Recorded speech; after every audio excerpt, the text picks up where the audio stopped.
us down. Welcome to KangBrosTV, and Liverpool are in the Champions League final, baby! Well, I'm so gassed. I'm so happy. Boy, 6-7, bro. I know. Well, What? listen, it's great to obviously be in the final, but normally we start off and say, oh yeah, Liverpool this and Roma this. Listen, we got beat 4-2. Let's put that in perspective for a second. We didn't get beat, but listen, you know, that's the whole point of away goals and aggregate or whatever, but 7-6. It's not the greatest advert for defending, I won't lie to you. It was... I didn't even know where to start with the defending. I mean, I felt sorry for some of the players, like for Trent, for example. The commentators were proper going for him, right? Saying that Trent's having a bad game. A lot of the fans were saying he had a bad game, but I think it was the fact that they were literally outnumbering 70 times. But you've got to put it in perspective. Listen, they're chasing the game. They've got to go and get a result. Liverpool were in the driving seat, so they were like, right, we got to go all out. And Liverpool, I guess, were still thinking, look, the more they attack, the more and more we're likely to score on the counter. So I guess it was going to be expected. But equally, the more risks you take, as they did, the more chance we got to score goals, and we got 2 away goals, which proved, vital. So buzzing.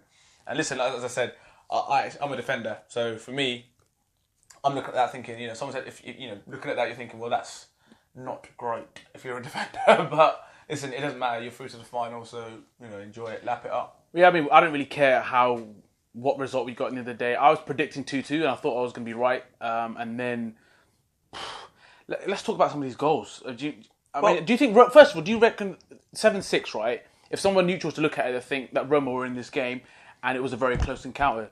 Do you think that is the case, or I mean, let's talk like you said. Let's go for these goals. Firstly, I'd say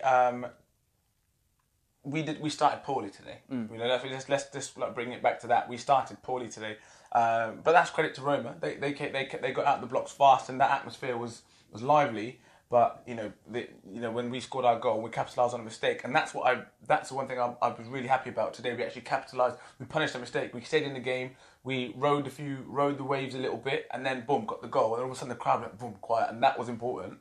But the one thing, like you said, I wanted to talk about was something that bothered me a lot was the goals. And everyone looks at it and says, "Oh, 7-6. Oh, like what? It's an unbelievable amount of goals and stuff." But I looked at the goals that we scored and over the 2 legs, and I thought we actually pulled them apart.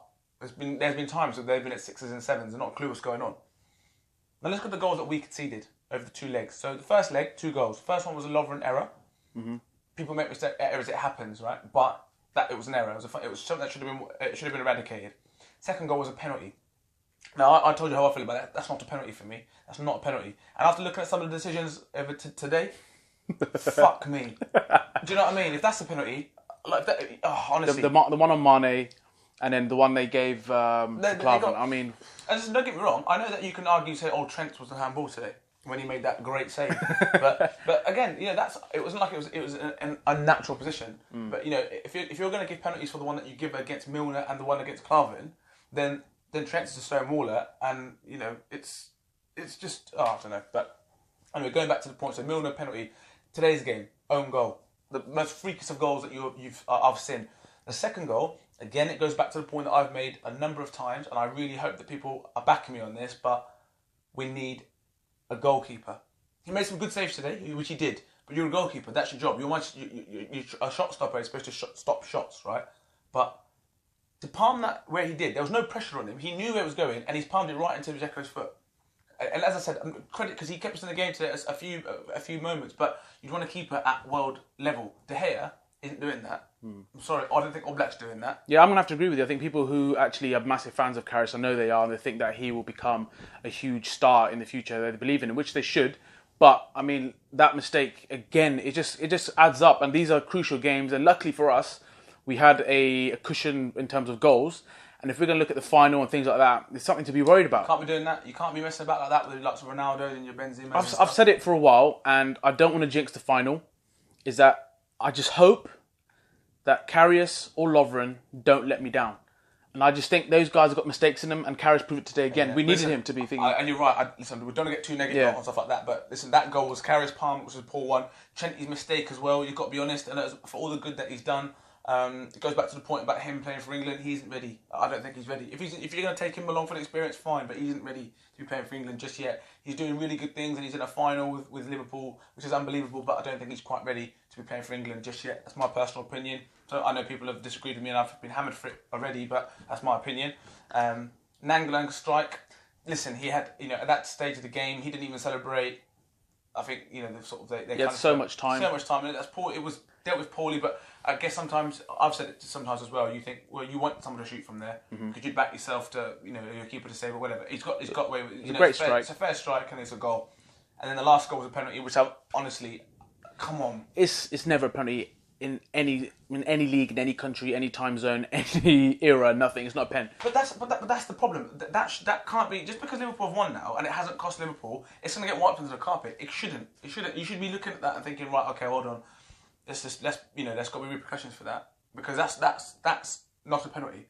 So if Sadio Mane in the first half, when he got two hands in the back push, goes back to that game against Liverpool, Everton. I bang on about it every week, right? Because if that's a penalty, right, against Liverpool, when Liverpool played Everton, I know it's a Champions League and it's the league, but these guys are meant to be on the same wavelength or whatever, because this is going to happen in the World Cup and stuff. But that is not if that's a penalty against Liverpool, that should be a penalty today for Liverpool. So as much as everyone's like, oh, Liverpool had some decisions go their way, fuck me, we had a few go against us, and do you know what I mean? That's two penalties that shouldn't have been. So that's my little rant over. But my point is, the goals that we conceded, didn't get opened up. It's not like we got a move that's killed us.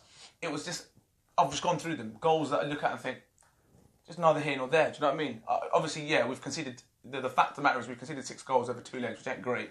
But we have scored 7 and we're through. So I think, like you said, the game, it was 6-7 on aggregate, but it doesn't seem as, like we said, the goals don't seem something that we're massively worried about. But the thing that I'm worried about now is looking to the final, based upon the performance today. Yeah. Are you worried about the final now, or does that not really? I think you've got to put today's game into perspective. You're playing against a team that is chasing the game. They need to score a lot of goals, so they're going to do things that they wouldn't typically do. It's a final. Sorry, it's a semi-final, and it's at their home ground. They've got the crowd behind them, so you got to think when our crowd was behind us and with Liverpool at Anfield, look what happened. So I don't say it worries me because it's a neutral venue and it's going to be stuff like that. So I'm not saying I'm worried, but there's if you're a Real Madrid fan, you're looking at that thinking, okay, there's chinks, there's areas to be got at. Is Klopp to blame at all in the way that this game panned out? Because for me, I'll always scream at the TV about the subs. And today again, I think you are slightly different in terms of changing. He doesn't want to change what was happening. But I just felt that we just don't utilise our subs the best. And to switch up the play, I just wanted to see something different from Klopp, and I just didn't see it. I just didn't think. Yeah, I'm not a big fan of changing things up too much. Yeah. Especially with the situation as it was today.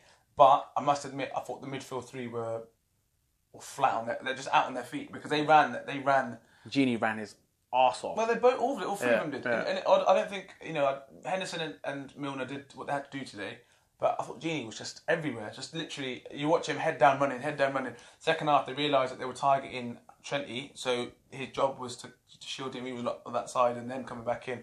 I would like to see him make more subs, but equally, I looked at the bench and thought, who? Do you know what I mean? That's the only thing I could think of. And I wouldn't want to bring Moreno into that equation. No. I think Klavan, yeah, you can throw him in at centre half, but you take off Mane, you lose a threat. We're inviting pressure again, so it's difficult because we're not exactly replacing quality with quality at the moment. Yeah. The squad's thin. Let's be honest. We're on.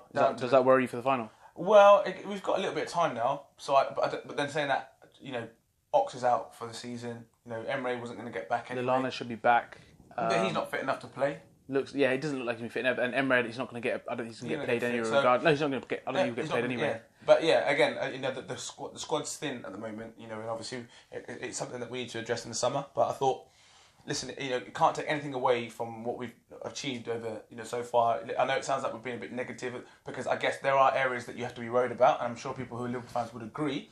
But equally, we've got there, and there were some big performances today. Yeah, I mean, there's some huge positives to take. I mean, I'm sure everybody watched the Bayern Munich game, Real Madrid game. Bayern Munich got all over Real Madrid, so I'm very, very confident going to the final that Liverpool will have swarm and of attacks, and we should be able to capitalise. The thing is, it's the small errors that are going to count, and I think Ronaldo and the likes of Asensio and these guys will punish you.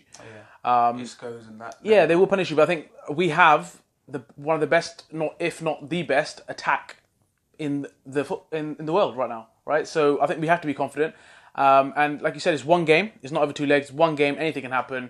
And just go out there and play your best. And also, I think the biggest thing is like you've earned the right to be there. Exactly. Some players are never, unfortunately, let's be honest, the nuts and bolts of it will probably never play another Champions League final again in their lives. And you can see the way they're celebrating today, and they should, and so with the fans and everyone like that. We don't know what's going to happen in the final. Go there, and we deserve it to be there. Give your best account. Give the best account yourselves. And I said this when Arsenal got beaten in that Carling Cup or whatever it's called, Carabao Cup. The one thing you can't accept is someone going out there and not leaving it all out there. Exactly. And I don't think Liverpool will be guilty of that because Klopp doesn't. I don't think he'll allow it. So listen, bring it on. It's been a great ride so far. So bring it on. But there's a couple of mentions I want to make today. For me, I thought Robbo, defensively, I think there was a few times I was a bit like, but he was outnumbered a couple of times. But the way he's busting gut to get up the pitch. I keep hearing about this Florenzi cat. Oh, he's this, he's brilliant, he's this, he's that. Nangolan's brilliant, FIFA stats. That's what it is, it's FIFA stats. Because, end of the day, Robertson's not the most glamorous name in the world. But he was getting relegated with Hull last year. Let's make no bones about it. Yeah. But he tore Florenzi apart for a lot of that game when he was running at him. Mane tore him apart a lot of the times running at him. And he got frustrated and lunged and scissor kicked Mane. Nangolan, everyone bangs on about Nangolan this, Nangolan that. I thought Mane took the piss out of him today. It's his era. Is it his era? For the first goal. And listen, I know he scored. And listen, I get and he's that. A good player. And listen, he's a good player. There's no denying that he's a good player. But I don't look at him and think, oh my God, he's going to take the game away from us, this lad. I thought Henderson absolutely battered him up in the first game. Was all over him like a cheap suit. And today, these players that everyone bangs on about because their statistics are great. Listen, it don't matter. The game ain't played on a console. Do you know what I mean? I'm just watching that game today. I'm looking at people like Mane. I thought Mane was brilliant today. I thought and I'm probably one of his biggest critics, but the finish, the just keep going and going and going and just being an absolute threat. Just keeping the defenders on the toes. That's it. So the other one is VVD. I think you mentioned the last video, VVD being VVD. The guy, the crosses that are coming in, same again, bang. He's always there, putting his body on the line. And I think he thrives with these kind of fixtures. He's so happy to be here, and I think in the final, I think this is where he's going to shine. I watch him running around the pitch sometimes. When he's just strolling about, and literally for me, I just look at him and I think in his head he's got that Rick Ross song playing. I'm a boss.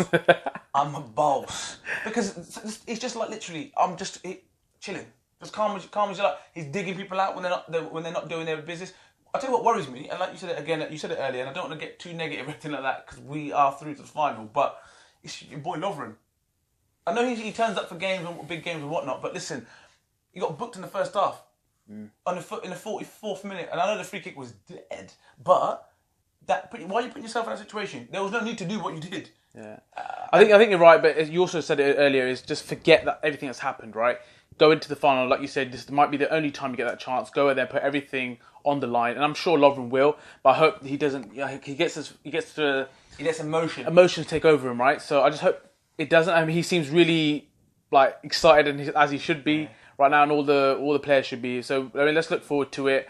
We're only weeks away, and we've all deserved to be there. We've waited for such a long time, and I hope we can make it the 6th. You're right. So I mean, to finish this video off, let's just touch on man of the match and I guess predictions for Real Madrid. Yeah, my man of the match is. I don't know, I guess people are watching this and people who have watched videos before are going to be like, biased, but VVD was my man of the match. I'm sorry, I just thought in a game, I mean, I know we've shipped 4 goals today, but again, we've talked through the goals, but I'm talking about the crosses into the box, the way that, Dzeko tried to go pick on Lovren, and which you would, because Lovren's a guy, really, that's your avenue, and I thought VVD marshalled that really well. I thought he was just good on the ball. That he had the presence of mind just to get the ball, and instead of just hoofing it, taking a touch, hit that midfielder, and then you break the lines and you're out. And I thought he stuck the disciplines really well today.